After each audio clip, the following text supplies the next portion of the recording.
दिल्ली प्रदेश Bharatiya Janata party के अध्यक्ष श्री विजेंद्र गुप्ता जी, हम लोगों में एक सहयोगी जो विशेष आए हुए हैं, मैं खास जिक्र करूंगा, शायद हम सब में सबसे वरिष्ठ हैं श्री रामफल बंसल जी, डॉक्टर हर्षवर्धन, आज के कार्यक्रम के आयोजक श्री अनिल सोनी जी,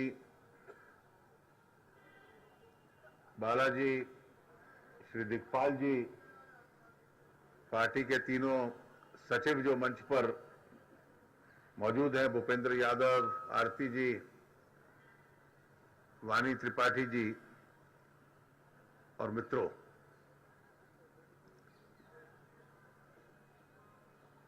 मैं दिल्ली प्रदेश बीजेपी के लीगल सेल का आभारी हूं कि आपने इस कार्यक्रम का आयोजन किया।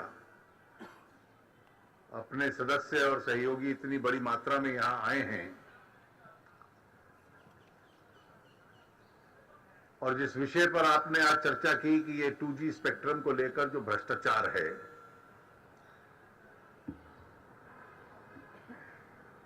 वैसे तो एक दुनिया का सबसे बड़ा लोकतंत्र है, स्वतंत्र मीडिया है,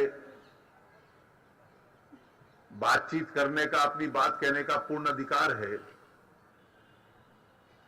लेकिन कई बार पूरा विषय समाज में समझ में आए, इसमें बहुत अधिक समय लग जाता है। और आप में से जो क्रिमिनल लॉयर्स हैं वो विशेष रूप से समझेंगे कि आज दिसंबर 2010 है, तो ये जो अपराध है ये 3 वर्ष पहले अक्टूबर 2007 में हुआ था और 2007 की अक्टूबर में अगर ऑफेंस होता है और 3-3.25 साल बाद उसकी जांच होती है, तो कितने तथ्य सामने आएंगे ये भी अपने आप में प्रश्न चिन्ह है। 2G का स्पेक्ट्रम समझने से पूर्व इस देश के टेलीकम्युनिकेशन के इतिहास को समझना बहुत आवश्यक है। और कई बार कांग्रेस की जो नीतियां थी उससे देश को कितना नुकसान हुआ और हम कितना पीछे रह गए, कई बार पीछे मुड़ के देखने की आवश्यकता है। सन 1994 तक टेलीफोन सेवाएं, टेलीकम्युनिकेशन केवल सरकारी क्षेत्रों में थी और जो कम्युनिकेशन का इंफ्रास्ट्रक्चर होता है 1947 से लेकर 1994 तक अपने देश ने कितनी प्रगति की होगी कि ये इस एक आंकड़े से स्पष्ट है कि इस देश की जो टेली डेंसिटी थी, कि कितने लोगों के पास टेलीफोन की सेवा थी आज से 16 वर्ष पहले तक, इस देश की टेली डेंसिटी थी 0.8। 0.8 का अर्थ है कि हर 100 में से एक व्यक्ति भी नहीं, 0.8 व्यक्तियों के पास टेलीफोन की सेवा उपलब्ध थी। पूरी दुनिया विभिन्न क्षेत्रों में प्रगति कर रही थी, लेकिन आपको याद होगा कि आप किसी टेलीफोन एक्सचेंज में कोई गया हो तो एक्सचेंज की एक लिस्ट लगी होती थी, सूची, कि यहां 16 साल की वेटिंग लिस्ट है, यहां 14 साल की वेटिंग लिस्ट है। और उसके पीछे कारण था कि हम पुरानी टेक्निक का इस्तेमाल करते थे और पुरानी टेक्निक थी कि आपको एक स्थान से दूसरे स्थान तक केबल तार ले जाइए, पुराने किस्म का इंस्ट्रूमेंट ले जाइए, उसमें सारी इन्वेस्टमेंट सरकार की होगी, सरकार के पास साधन बहुत कम होते थे और इसलिए आप पूरे नेटवर्क का एक्सपेंशन शहरों में ही नहीं कर पाते थे, देहात तक पहुंच पाने की तो कोई प्रश्न ही नहीं उठता था। 20-20 साल की वेटिंग लिस्ट के पास ये सेवा उपलब्ध होती थी। और कई बार जब हम नए क्षेत्र में जाते हैं तो कई शंकाएं होती हैं, देयर आर मेनी फियर्स। तो जब ओपन आउट किया 1994 में, तो सबसे पहले लोग बिना जानकारी के ये सवाल पूछते थे, is it safe to give telecommunications to a private sector? वो विषय समाप्त हो गया। दूसरा विषय आया, और इसमें मैं ये मानता हूं कि पॉलिटिकल सिस्टम, मीडिया, जुडिशरी, इन सब की भी ज्ञान इसमें बहुत सीमित था।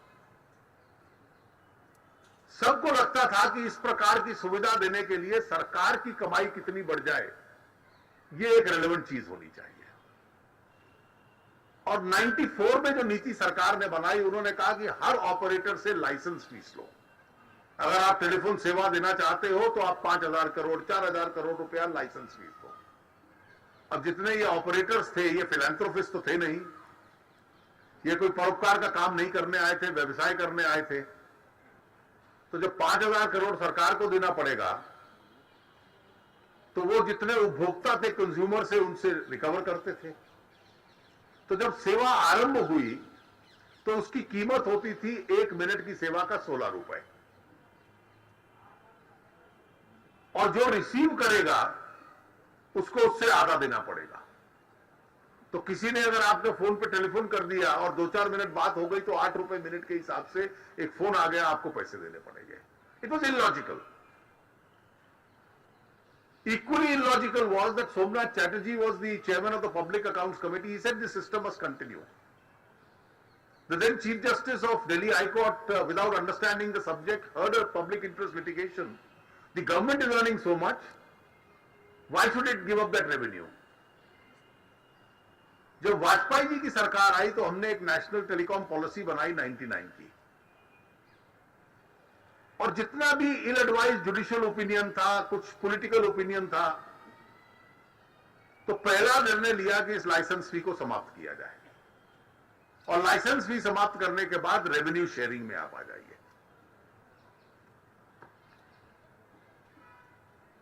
उसका असर यह हुआ कि 16 रुपए से 2 रुपए, 2 रुपए से 1 रुपया, 1 रुपए से 50 पैसे और 25 पैसे,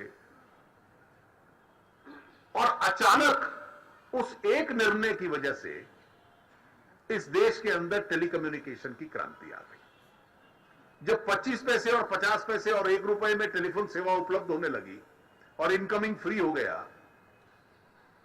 तो उसका असर यह हुआ कि आज इस देश की जो टेली डेंसिटी 0.8% थी 1994 में, उस एक निर्णय की वजह से,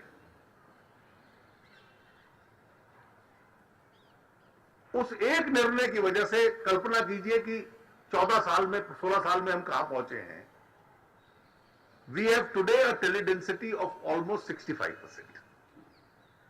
अर्बन टेली डेंसिटी इंडिया में 90% से ऊपर जा चुकी है, दिल्ली की 100 से ऊपर जा चुकी है। ग्रामीण टेली डेंसिटी थोड़ी कम है, और जो कॉस्ट ऑफ सर्विस कम करने का असर था, उससे क्या सरकार को घाटा हुआ? लाइसेंस फी नहीं थी। जब वॉल्यूम इतने बढ़ गए और रेवेन्यू शेयरिंग इतनी हुई, तो जितनी लाइसेंस फी आनी थी 2003 तक, उससे डबल आ चुकी थी। अगर किसी से 5,000 करोड़ आना था तो 2003 तक 10,000 आ चुका था, और उसके बाद जो सरकार को पैसा आता रहा रेवेन्यू शेयरिंग पे, that's the additional income of the government. So the revenues increased, the government earned more, the taxes increased, the consumer got a cheaper service and the volumes increased। और जो टेलीकम्युनिकेशन की सेवा थी, जो 100 में से एक आदमी को भी उपलब्ध नहीं थी, आज 100 में से, अगर देहात की पॉपुलेशन भी ले लें तो 100 में से 65 से ज्यादा है, और कोई बड़ी बात नहीं होगी 80, 85, 90% तक हम लोग अगले 5-7 साल में पहुंच जाए। Today we are the fastest growing telecom economy in the world along with China.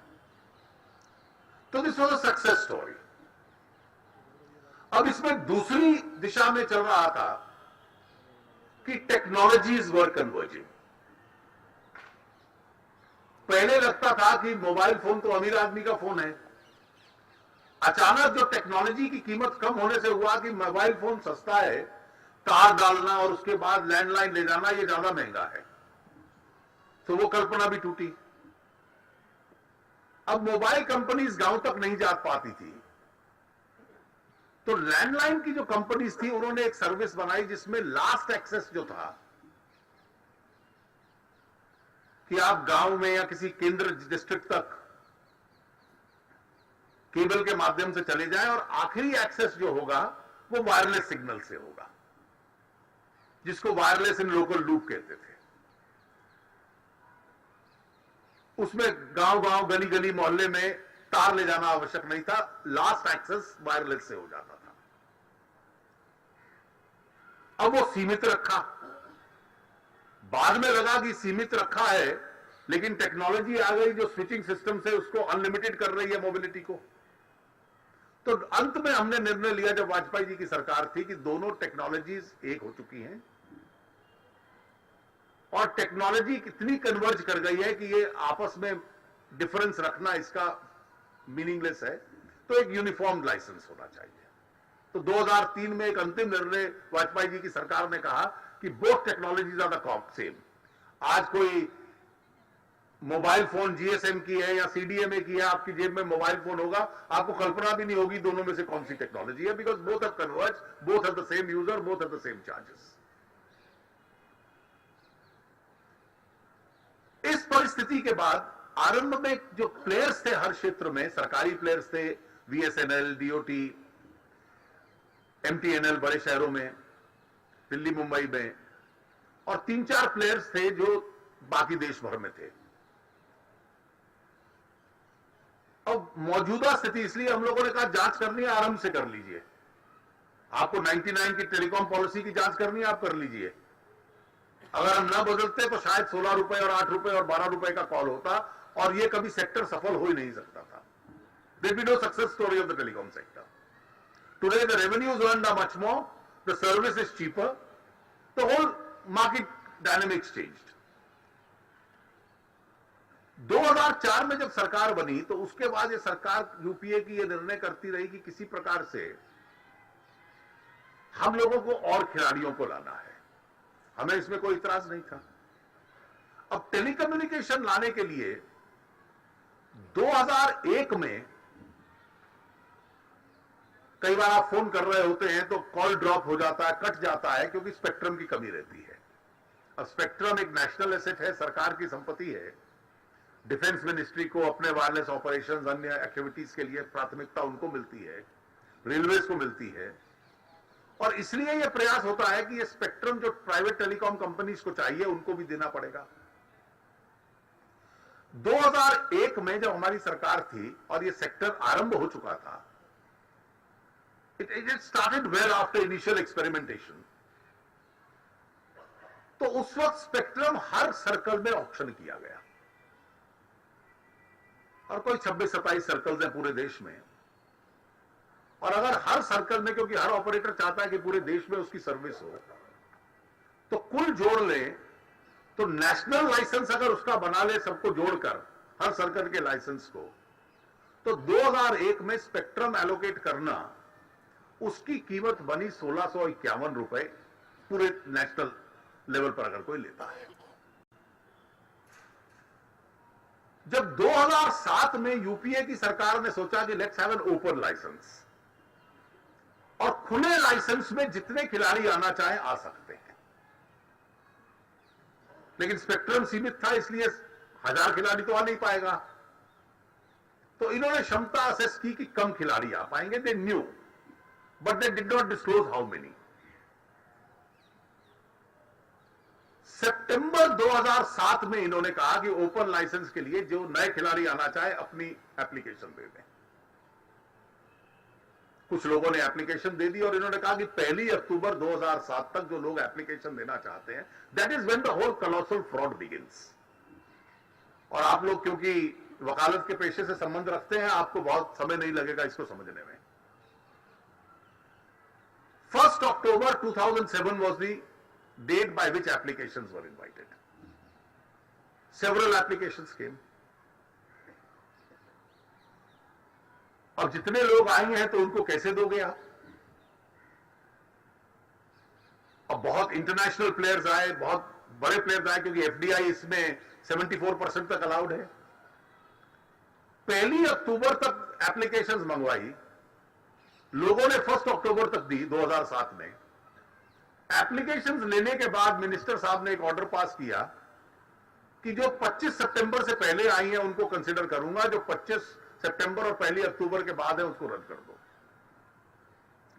जितने इंटरनेशनल मेजर प्लेयर्स थे उन सब की एप्लीकेशंस फर्स्ट 25 सितंबर और 1 अक्टूबर के बीच में थी।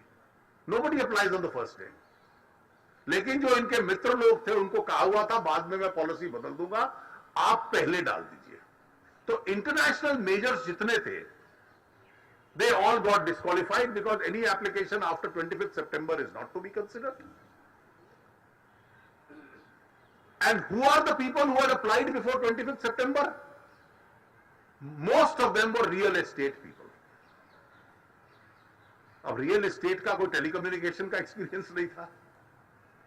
उन्होंने लाइसेंस ले लिए कि इनको बाजार में बाद में ट्रेडिंग करेंगे, लाइसेंस बेचने में सुविधा मिल जाएगी। अब 25 सितंबर से पहले भी बहुत लोग थे जिन्होंने अप्लाई किया था। इन्होंने तय किया कि हम लिमिटेड नंबर ऑफ लाइसेंसेस देंगे, 122 सर्कल्स देंगे। लेकिन देश भर में अगर देखा जाए तो वो 9 licences at an all India level बनते हैं। These are 9 parties. दिल्ली अलग सर्कल है, वेस्टर्न यूपी अलग है, ईस्टर्न यूपी अलग है, तो वो अलग अलग सर्कल माने जाएंगे। तो 27-28 सर्कल बना के एक सर्कल पूरा ऑल इंडिया लाइसेंस बनता था। तो 9 पार्टीज वर गिवन। अब ये 9 में से अधिकतर उनको मिले जिनका टेलीकॉम से दूरदार से कोई रिश्ता नहीं था, जिनका टेक्नोलॉजी बिजनेस से कोई रिश्ता नहीं था। कुछ ऐसे थे जो पहले इस टेक्नोलॉजी लाइन में आ चुके थे, अपने प्रीमियम के ऊपर लाइसेंसेस बेच के बाहर जा चुके थे। उनको लगा सेकेंड राउंड में भी ट्रेडिंग कर लो। So the minister enabled these traders to come in. अब जो 9 ऑल इंडिया लाइसेंसेस देने और एप्लीकेशन आपके पास 20-30 आ गई। अब उन्होंने दूसरी पॉलिसी बनाई और वो 2 बजे दोपहर को अनाउंस की कि लाइसेंस आपको दिए जाएंगे और लाइसेंस उसको दिए जाएंगे जो first come first service base पे आकर पहले पैसे जमा करवाएगा।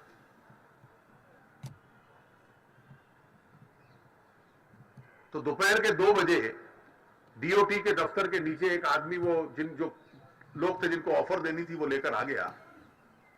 जो ऑपरेटर्स थे, ये सीबीआई जो एविडेंस इकट्ठी कर रही है ये कर रही है। सम ऑपरेटर्स ब्रॉट मसलमैन कि मुझे पहले मिल जाए और इनको मैं रोक दूं। वह मारपीट शुरू हुई, छीना झपटी शुरू हुई और फर्स्ट कम फर्स्ट सर्व में कुछ लोगों ने अपने लाइसेंसेस ले लिए और 1651 करोड़ के बैंक ड्राफ्ट बना के लाएंगे, वो जमा करेंगे। इससे पहले तो उनको मालूम नहीं था उनको दिया जाएगा। लेकिन जो फेवरेट 9 थे उनको पहले से सूचना थी। वो 2 दिन पहले से ही बैंक ड्राफ्ट बना के रखे हुए थे उन्होंने जेब में। 2 बजे लिए और 2:15 बजे तक 9 लोगों ने जाकर जमा करा दिया और बाकी लोग गए बैंक्स में गए ड्राफ्ट बनवाने के लिए और इन लोगों को तुरंत टेलीकॉम लाइसेंसेस दे दिए गए और स्पेक्ट्रम का एलोकेशन दे दिया गया। स्पेक्ट्रम के लिए उन्होंने 1651 जमा करवाए। अब ये 1651 कैसे कैलकुलेट किया आपने 2007-2008 में? The 2001 price is what these favorite 9 will have to pay. तो 2007-8 में आपने 2001 की कीमत दी। जब मैंने आपको उदाहरण दिया कि 0.8 टेली डेंसिटी अब 65% हुई, तो सन 2001 में 25% होगी। एक्सपेंशन तो इन वर्षों में हुआ। और जब टेली डेंसिटी कम थी, टेलीकॉम लाइसेंस और स्पेक्ट्रम की कीमत कम थी। When the market has grown, the value of spectrum has grown. जैसे रियल एस्टेट की कीमत बढ़ती है, स्पेक्ट्रम की कीमत बढ़ गई। अब 74% इक्विटी अलाउड थी फॉरेन। तो झट से जिन्होंने ये लाइसेंस मिले उनमें से कुछ लोगों ने, licence was a piece of paper, spectrum was a valuable asset which they were entitled to get, they paid 1651। तो टोटल इन्वेस्टमेंट उनकी 1651 करोड़ की थी। इस 74% एफडीआई पॉलिसी का इस्तेमाल किया और जो इंटरनेशनल प्लेयर्स थे जिन्होंने 25 सितंबर और 1 अक्टूबर के बीच में एप्लीकेशन डाली थी, जो सब डिस्क्वालीफाई हो गए थे, who were reaching to get into India, instead of auctioning the spectrum at the best price, now these people started a private option कि अब मेरे हाथ में ये आ गया, मेरा कौन पार्टनर बनना चाहता है। तो एक कंपनी जो रियल एस्टेट कंपनी थी उसका 74% पार्टनर कोई बना, तो 1651 का कल आपने लिया है, आज आपको 1651 में पार्टनरशिप मिलेगी नहीं। The market value of that 1651 crore worth of spectrum was assessed at $2 billion, which is 9,500 crores. तो 1651 में खरीदा और 74% ऑफ 9,500 करोड़ यानी 7,500 करोड़ में उसका 74% उसी दिन अगले दिन बेच दिया। एक ने 60% बेचा तो उसने 60% ऑफ 60% of 9,500 crore बेच दिया। So the value of the spectrum is what the market is willing to give. Now instead of testing the value in the market in 2007-2008 by a public auction, you by a private arrangement gave it to this man, and this man then held an auction, a private auction, and found the best price and gave it to him. So market value उस वक्त assess हुई 9,500 crore by this limited method. तो पहला CAG क्या कहती है कि भाई अगर आप एक्चुअल वैल्यू डिटरमिन करो, इससे पहले टीआरएआई की रिकमेंडेशन आई और टीआरएआई की रिकमेंडेशन में उन्होंने कहा the 2001 price can not be a basis, the price at which it should be given in 2007-2008 should be a price determined bye a market mechanism, and market mechanism is कि बाजार उसकी क्या कीमत देने को तैयार है। अब वो आपने किया नहीं, प्राइवेट अरेंजमेंट से आपने इनको दे दिया, और इनको देने के बाद पहला कैलकुलेशन सीएजी ने ये किया कि जिसने 74% बेचा उसकी अगर कीमत लगा ली जाए तो क्या कीमत बनती है स्पेक्ट्रम की, जिसने 60% बेचा उसको असेस कर लिया जाए। CAG has not said this is the value, CAG has given 4 different formulas. फिर सीएजी ने कहा कि 3G स्पेक्ट्रम इसके कुछ दिन बाद आपने नीलाम किया, उसकी जो पब्लिक ऑक्शन हुई 3G की कीमत को अगर बेसिस बना लिया जाए, so the money which you have lost, the difference between this 1651 and the market price for these 122 circles, that is 9 all India licences, if you take the 3G value as the value, the difference is 1,76,000 crores.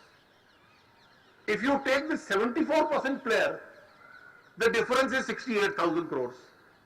तो किसी भी base पे ले लो 60,000, 70,000, 1,76,000 करोड़, ये loss है government of India को। और इन 9 players में से कोई एक ने छोटी सी सर्विस शुरू की है, बाकी 8 ने सर्विस भी शुरू नहीं की, वो केवल स्पेक्ट्रम बेचने में, ट्रेडिंग में लगे हैं। अब इतना बड़ा मॉन्यूमेंटल फ्रॉड, आप इसकी कल्पना कीजिए कि आप उस स्टेज पर इसको कर रहे हैं जबकि दुनिया में इकोनॉमिक स्लोडाउन था, टैक्सेस बढ़ाए जा रहे थे so that the budgets are balanced,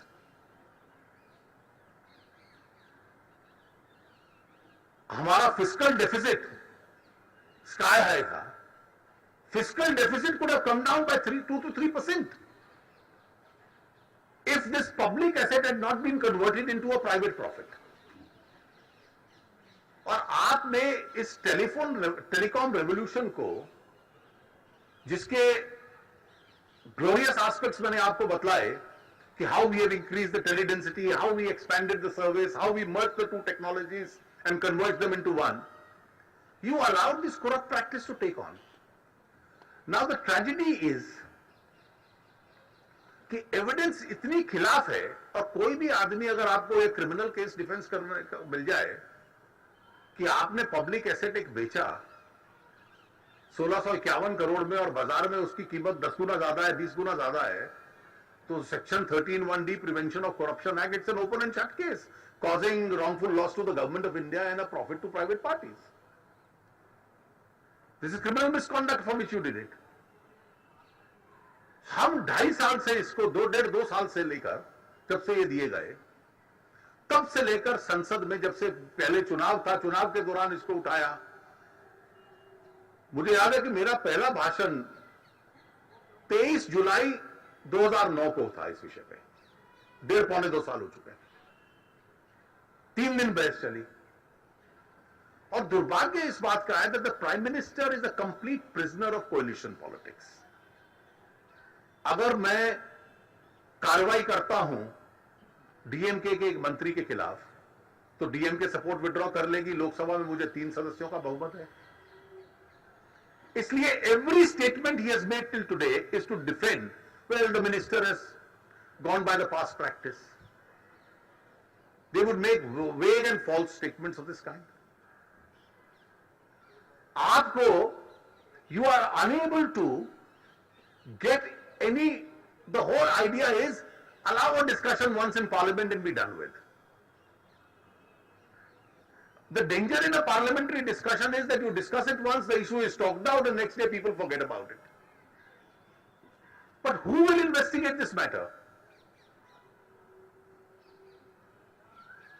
The CBI today is in a position where this government has completely compromised the independence and the investigative ability of the CBI.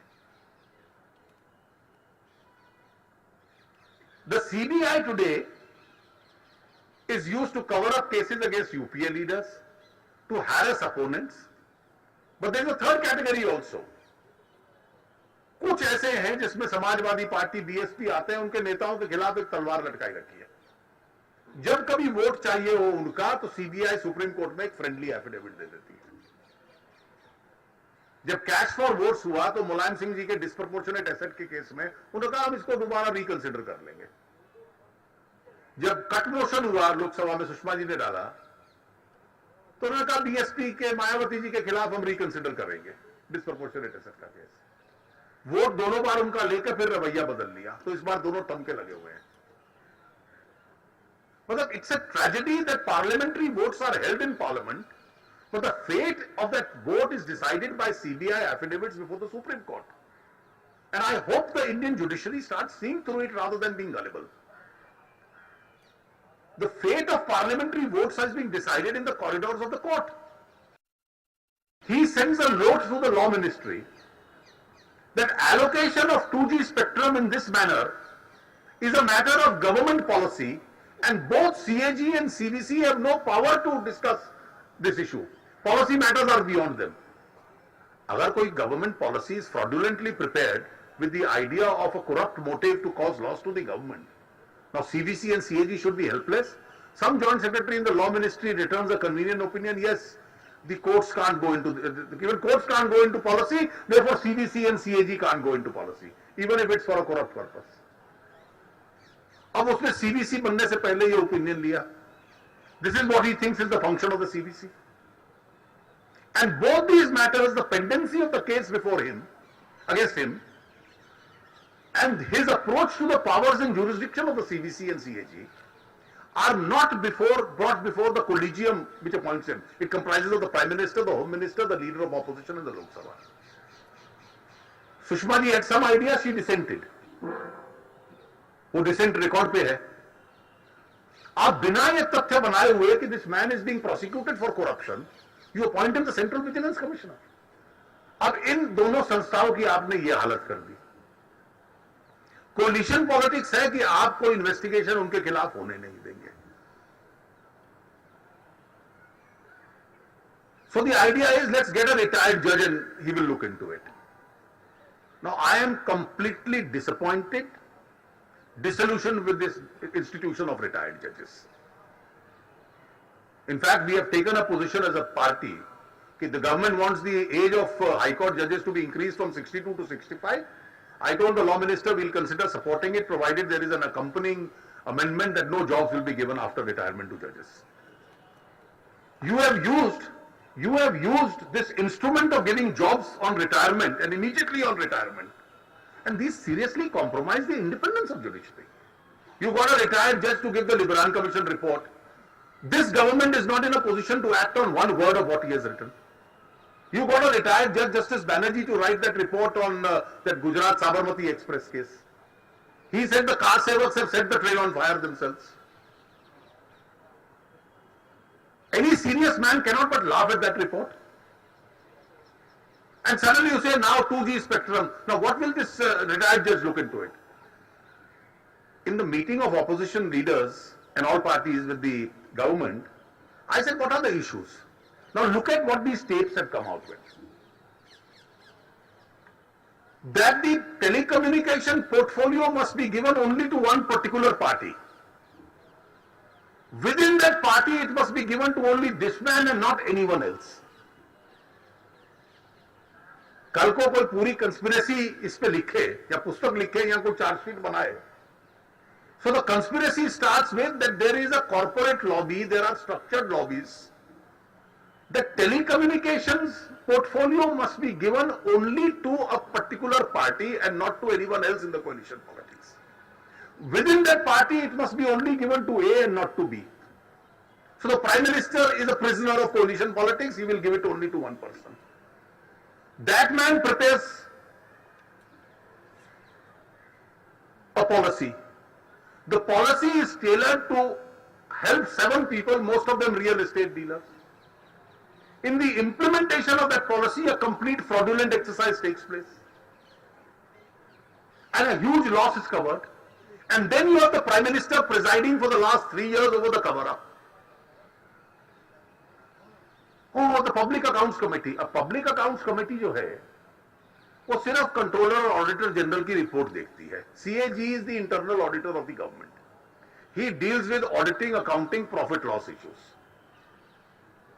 और PAC सिर्फ जो उसकी report होती है उस पर अपने पैरावाइज कमेंट्स देती है. तो हमने पूछा कि ये जो सारा इश्यूज इन्वॉल्व हैं कि ये पोर्टफोलियो एक पार्टी के लिए रिजर्व्ड था, उस पार्टी में एक व्यक्ति के लिए रिजर्व्ड था, पॉलिसी ऐसे बनी, करप्ट मोटिव ऐसे था, are these auditing and accounting issues? There is no answer. Now how can a retired जज go into how was this portfolio allocated? It's a matter which squarely concerns the basics of Indian democracy. And if it concerns the basics of Indian democracy, the most important forum which can't abdicate its responsibility is the parliament. And therefore a parliamentary committee, which is the JPC, is the only one which can go into issues of this magnitude. अब उसमें उनको डर लगता है. JPC की unlimited jurisdiction है और unlimited jurisdiction होने की वजह से जेपीसी किसी को भी बुला सकती है. Some people have used silence as an instrument to govern. And I don't think silence will be available to them once they are before the JPC. And that is why all these techniques go to PAC, go to a retired judge, but not JPC. And the issues are of a nature which only the JPC can go into. And almost, if you look at the magnitude of the issues, it's not merely corruption. The manner in which references are made in those tapes to how cabinets are being formed. One after the other, retired bureaucrats, retired civil servants who have dealt with these cases are now employees of a lobbyist. You have eminent media personalities acting as power brokers. You have references being made to the judicial institution and the judgments, which are not very charitable. Virtually, you have references being made to internal affairs of political parties. How lobbyists will try to interfere. Are these auditing issues? Is any retired judge competent to deal with these issues? He doesn't have experience. He has a good experience in adjudicating disputes and legal issues. You can't have an eyewash.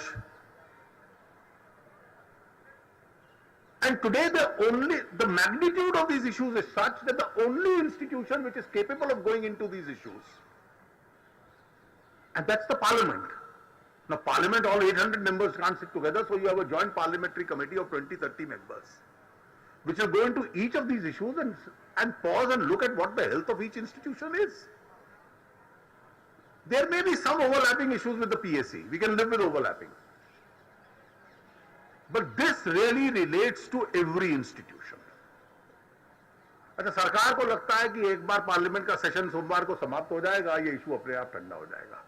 हम लोगों ने भी तय किया कि सोमवार को session समाप्त होगा, सोमवार को सारे एनडीए के एमपी संसद के बाहर गांधी जी की मूर्ति के सामने धरने पर बैठेंगे और उसके बाद पूरा और एनडीए और कुछ एनडीए की अन्य पार्टियां भी देश भर में इस भ्रष्टाचार के खिलाफ आंदोलन चलेगा और अगले 2-3 महीने के लिए पूरी पार्टी सम्मेलनों के लिए, आंदोलन के लिए, बड़ी रैलियों के लिए इसमें तैयार हो जाए।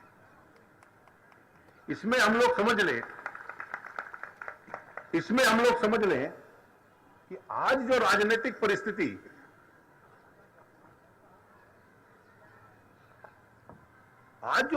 परिस्थिति देश में है वो बहुत विचित्र है। We are at a strange cross road.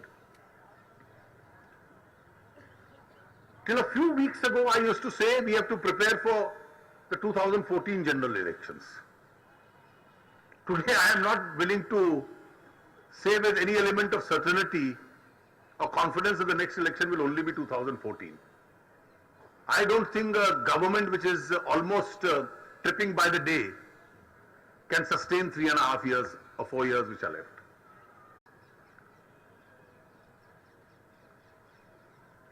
In the last 2 months when this issue has climaxed, the principal office in a parliamentary democracy is the Prime Minister. The Prime Minister has gone into complete silence. He speaks on foreign policy and then stops it at that. So he is today in Brussels, he'll tomorrow be in Germany. He'll speak when President Obama comes here. But for some reason, domestic politics is becoming alien to him. And I get the impression when he takes no initiatives in breaking the stalemate or in leading by example that I will take some action against this corruption. You can resort to conventional lies, there will be zero tolerance to corruption, we are all for honesty. But then this is lip sympathy. It today appears that he is losing his will to govern. And that's the silence he is going into. With regard to other tall leaders of the Congress party, well, all I can say is it's only when the going is good that they are at their best. When the going is not so good, they are in a shell. And today, many of them have become invisible. It's a crisis moment for them. This government appears to be almost cracking up as though the Raj is going to slip out. There are some who are indulging in a bravado amongst the ministers, and they have adopted arrogance as a style of governance. So their comments are rude, they are improper, they don't speak the idiom and language of civility in politics. Where do we stand in this? We must bear in mind that against the UPA or the Congress, there is little space for two anti-Congress fronts. The substantial space is only for one front. The third front parties, particularly the left, have a record. They support the Congress, they oppose the Congress. I'm not so sure where they stand in times to come. But one significant change which is going to take place is in the month of April, when the West Bengal and Kerala elections are held, and left is going to get a rude setback. So the organizer or the nucleus of the third front itself will be without strength. It will be the first time in 33 years that they will be without a significant state government. If we look 4 months down the tunnel, this is what we see. Their ability to organize the third front is going to be substantially reduced, if not decimated. In such a situation, we in the BJP and the NDA have a huge responsibility. Gujarat, the panchayat and municipal elections were held, Congress almost got wiped out. Bihar, the elections were held, the Congress almost got wiped out. इस परिस्थिति में हम लोगों को UPA के खिलाफ की राजनीति का एक केंद्र बनना है. We have to become the nucleus of the anti-UPA politics. And in that situation, we have to expand the NDA, as I said. There is little space for two fronts against the UPA. That's how the situation seems to be converging. And therefore, we have been substantially successful in coordinating them in Parliament. We are going to make an endeavor to coordinate them outside Parliament. The Congress has made one fundamental mistake. Somebody asked me in the after the Bihar results, what do you think went wrong? There were various factors favoring us. And I said, we were led by two people, Nitish Kumar, Sushil Modi. Yes, JP के आंदोलन से emergency से पहले से इकट्ठे हैं. They spent 40 years, struggled, emergency में jail में गए, आंदोलन में रहे, लेजिस्लेटिव असेंबली में रहे, पार्लियामेंट में रहे, मिनिस्टर रहे, ऑपोजिशन लीडर रहे. And then with a huge experience and integrity, they performed well 5 years in government. The two principal opponents, Congress and RJD, were unable to understand the script of this election. They were unable to write the script of this election. एक अच्छी governance as against good governance by men of merit. Both thought that the response only is that we have nothing to offer, but both of us will give you family glamours. एक पति पत्नी की party बन गई, एक मां बेटे की पार्टी बन गई. So we have a family glamour, and that's the response to merit. And this is something which the electorate completely rejected. And I think it's a good sign for the future elections to come. अगर corruption, integrity एक issue होगा, और विषय होंगे, वैचारिक विषय भी होंगे, कश्मीर विषय होगा, terrorism होगा, Maoism होगा. We should consciously make this dispute between merit and dynasty as a point of conflict in Indian politics. How is leadership to be created? Is it to be created on the strength of merit, experience, or only charisma of families? Now there is a fundamental contradiction between dynasty and merit. And the world's largest democracy cannot pride itself saying we are a dynastic democracy. Because dynasties may throw up good people, they may throw up people who are incapable of governance. So the sooner surnames don't matter and merit does.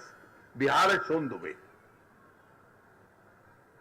And I think that's the script the people of Bihar, who are normally considered very sharp in terms of political analysis, they showed the way. And I think it is that way which seems to be now the road ahead. I can see the surface for us is now becoming more and more comfortable. The longevity of this government is a suspect. And therefore, we in the BJP not only have to expand with our more friends in the NDA, but we have to make the party more aggressive on the roads and educate the public opinion so that they get alienated from this. This is probably one of the most monumental scandals of recent times. And this has thrown open a debate on the health of other institutions. And I think we should carry this debate to its logical conclusion. Well, let me finally once again thank you very much to the legal cell and to Anil Soni for having taken the initiative and having organized this.